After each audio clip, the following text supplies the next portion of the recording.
नाम ऋतु मुंजाल है और आज यहाँ सम्मानित सभी गणमान्य व्यक्तित्व के लोगों को मैं बहुत बहुत धन्यवाद देती हूँ, शुक्रिया अदा करती हूँ। और हमारा जो ये अखिल भारतीय संयुक्त अधिवक्ता मंच है, भारत का जो मंच है, इस पर आने के लिए मैं अपने आप को बहुत गौरवान्वित महसूस कर रही हूँ। और इस प्रतिष्ठित मंच पर आकर जिस अंदाज से और जिस तरह से अपना वक्तव्य रख रहे हैं हमारे अधिवक्ता साथी, उन सभी को मैं बहुत बहुत अप्रिशिएट करना चाहूँगी और बहुत बहुत उनको बधाई देना चाहूँगी। ताकि सूत्र में बनकर मंच पे आकर अपनी बात को रख रहे हैं और कह रहे हैं इसका मतलब आप चाहते हैं कि तो हमारा प्रोटेक्शन एक्ट है, वो कॉन्स्टिट्यूशन जो हमारी डिमांड्स हैं उनको पूरा किया जाए और अधिवक्ताओं को सुरक्षा मिले। हमारे जो नेशनल प्रेसिडेंट हैं ABSSN साहब और श्री चंद्र कुमार वलेजा जी, उनको मैं बहुत बहुत अपने दिल से धन्यवाद करूंगी, उनका नमस्कार करूंगी और उनका स्वागत करूंगी कि उन्होंने इस मंच पर आने का मुझे मौका दिया। और मैं ऋतु मुंजाल सुप्रीम कोर्ट में प्रैक्टिस करती हूँ, हाई कोर्ट में प्रैक्टिस करती हूँ, डिस्ट्रिक्ट कोर्ट्स में भी जाती हूँ और दिल्ली में ही पैदा हुई हूँ, दिल्ली में ही पली बड़ी हूँ। सारा समाज, सारा जो दिल्ली का अच्छी तरह से जानती हूँ।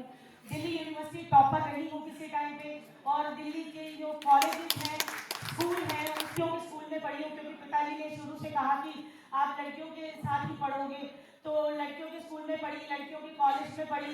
बाद में मौका मिला मुझे लड़कों के साथ भी काम करने का, प्रैक्टिस करने का और जैसे वकालत के आने से पहले बिल्डर लॉबी में रही। मुझे आज बहुत फख्र फील होता है जब मैं अधिवक्ताओं के साथ बैठती हूँ, उठती हूँ, उनसे मुलाकात करती हूँ, उनसे बातचीत करती हूँ, कानून की धाराओं पे हम बहस करते हैं, आपस में डिस्कशन करते हैं, एक दूसरे का दर्द और खासकर हम क्लाइंट्स का दर्द जब समझते हैं, उनको इंसाफ दिलाने के लिए हम एकजुट हो जाते हैं, एक दूसरे को सलाह देते हैं। क्योंकि आज जिस स्टेज पे मैं हूँ, मेरे साथ मेरे सीनियर हैं और मेरे साथ मेरे जूनियर भी हैं, क्योंकि मैं उस स्टेज पे हूँ जहाँ पर मुझे दोनों का सामना करना पड़ता है। क्योंकि ये गुरु शिष्य परंपरा है। इस गुरु शिष्य परंपरा के अंदर अगर हम गुरु की सेवा करते हैं तो वो सेवा का मेवा हमें मिलता है अगर हमें शिष्य अच्छे मिलते हैं, हमारे जूनियर अच्छे मिलते हैं।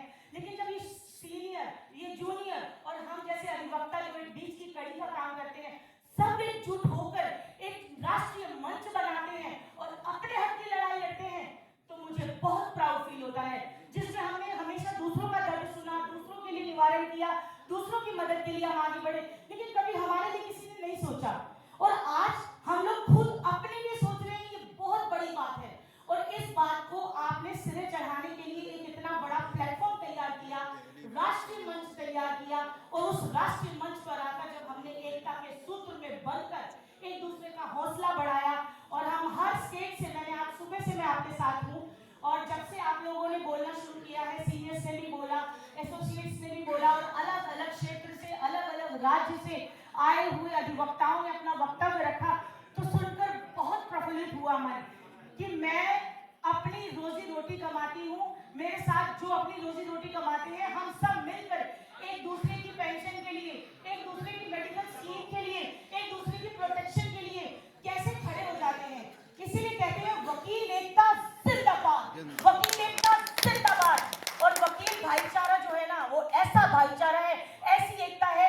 मैं काले कोट में, अगर मैं दिल्ली में हूँ तो भी, और अगर मैं किसी भी अन्य राज्य में हूँ, किसी भी अन्य स्टेट में हूँ, किसी भी डिस्ट्रिक्ट में खड़ी हूँ, तो वकील एकता एक आवाज पे। कोई नहीं जानता मैं ऋतु मुंजाल हूँ, कोई नहीं जानता मैं क्या हूँ, मेरी कास्ट क्या है, मेरा धर्म क्या है, मेरी जाति क्या है, मैं क्या हूँ, मैं लड़की हूँ, लड़का हूँ, कोई फर्क नहीं पड़ता। लेकिन जो ये वकील एकता है, ये एकदम से सामने आती है। कोई पुलिस ऑफिसर अगर ऊंची आवाज में बात करता है, मैं आपको छोटा सा एग्जांपल दूंगी, ज्यादा समय नहीं लूंगी, कीमती समय चल रहा है। बिजनौर डिस्ट्रिक्ट कोर्ट में मेरा विजिट हुआ, किसी लड़की को प्रोटेक्शन दिलाते हुए उसे घर लाना था वापस। किसी पति की तरफ से मैं गई थी उसकी वाइफ को लाने के लिए, लेकिन उसकी फैमिली वालों ने बहुत ड्रामा किया वहाँ, और उस पुलिस वाले ने जो यहाँ से लेके गया था लड़की को, उसने ऊंची आवाज में मुझसे बात की कि आप उस लड़की से बात नहीं कर सकते, उस विक्टिम से। तो मैंने सिर्फ इतना कहा, मैं वकील हूँ, मैं ऑफिसर ऑफ द कोर्ट हूँ, I can talk to the victim, I can talk to the accused any point of time, either in the court, either in the police station, any place of any place. तो उसने मेरे को बस थोड़ी सी, जैसे उसने ऊंचा बोलने की कोशिश की, आप बात नहीं कर सकते, तो जाने कहां से इतने सारे वकील आ गए, जाने कहां से एक वकील ने कैसे बोला, तूने दूसरा वकील, तीसरा वकील, चौथा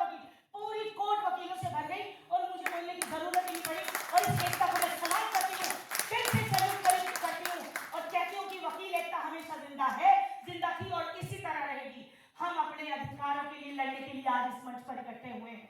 मैं आपके इतने बड़े मंच पे मुझे आने का मौका मिला, मैं सौभाग्यशाली हूँ। और इन सारी अपनी बातों से सिर्फ मैं आपको धन्यवाद के तौर पर अपने शब्दों को संयुक्त करके सिर्फ सारांश में इतना ही कहूंगी कि मैं बहुत प्राउड फील कर रही हूँ। और आपकी एकता, हमारी एकता, मेरी एकता, आप सबकी एकता आज की डेट में एडवोकेट प्रोटेक्शन एक्ट 100% आएगा।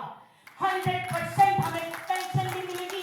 मेरे बुजुर्ग सीनियर सिटीजन, जो हमारे बुजुर्ग सीनियर कोर्ट के जो सीनियर काउंसिल्स हैं, उनको पेंशन देना दिल्ली सरकार का, राज्य सरकार का, हर स्टेट का, in fact all over India every bar का, एवरी स्टेट के जो स्टेट काउंसिल्स हैं उनका राइट, उनका फर्ज बनता है कि उनको वो पेंशन दें। हमें मेडिकल कैशलेस सुविधा दी जाए, हम 10 लाख 15 लाख के लिए मोहताज ना हो, भिखारियों की तरह भीख ना मांगे। हमारी रोजी रोटी कितनी है? कोई वकील को कोई 1000 दे जाता है, कोई 2000 दे जाता है, किसी से हम लाख मांगते हैं, किसी से 2 लाख, पर मिलते कहाँ है? चलो जो भी शुक्र करते हैं हम मालिक का, और हम काम करके दिखाते हैं। हम अपनी मेहनत में कभी भी कोई कमी नहीं छोड़ते। तो हमें इंश्योरेंस भी चाहिए, हमें पेंशन भी चाहिए, हमें जीते जी हमारा अधिकार चाहिए। और इस अधिकार के लिए जो वकील जो प्रोटेक्शन एक्ट है, इसको लागू होना होगा। आपने बीच में देखा होगा कि वकील protection act, advocate protection act के संबंध में जो गवर्नमेंट ने पॉलिसी की, उसमें काफी झोल कर दिया। 35A ला दिया कि आप कोर्ट में अगर बोलेंगे, अगर आप कोर्ट में क्लाइंट के खिलाफ बोलेंगे और अगर आपके खिलाफ कंप्लेंट आ जाएगी तो आपको 5 लाख पता नहीं क्या क्या देना पड़ेगा, आपको जुर्माना देना पड़ेगा। लेकिन इस बात पे भी सारे वकील इकट्ठे हो गए, और इतने वकील इकट्ठे हुए, हर बार ने धरना दे दिया, हर बार ने कोर्ट में हड़ताल कर दी, हर वकील ने उससे एकजुट होकर, एकता के सूत्र में बंधकर जब आवाज उठाई, तो उस आवाज को बुलंद होकर सरकार को कानून वापस लेना पड़ा। ये है हमारी एकता, और इस एकता को हम कभी नहीं छोड़ेंगे। इस पर मेरे पास ज्यादा कहने के लिए कुछ नहीं है, सिर्फ इस मंच से मैं अपनी 2 लाइनें कहकर अपनी वाणी को विराम दूंगी। और वो 2 लाइनें यही है कि महान है वकील, महान है वकील, एक सत्ता है वकील। महान है वकील, एक सत्ता है वकील। सजगता उसकी कमाई है, सजगता उसकी कमाई है, अपडेट उसकी अनिवार्यता है। सजगता उसकी कमाई है, अपडेट उसकी अनिवार्यता है। सागर से गहरा राजदार है वकील, सागर से गहरा राजदार है वकील। कर्तव्यनिष्ठ और वफादार है वकील, समय की मांग है वकील, समाज के पथ प्रदर्शक है वकील, चिंतक, सृजक, विश्लेषक है वकील, सरस्वती का पुत्र है वकील, सरस्वती की बेटी है वकील। आम आवाम की आवाज है वकील, सत्य का बोध है वकील। आम आवाज की आवाज है वकील और सत्य का बोध है वकील। सत्य के बोध के साथ साथ कानून का निर्माता है, कानून का निर्माता है वकील, न्याय का रक्षक और प्रेरणा का स्रोत है वकील। दुखियों के लिए देवता है वकील, दुखियों के लिए देवता है वकील। सबसे बड़ा समाज सेवक है वकील, आत्मविश्वास का अवतार है वकील, सम्मान की पूंजी है वकील, समाज की शान है वकील, और इसलिए महान है वकील। जय हिंद, जय भारत।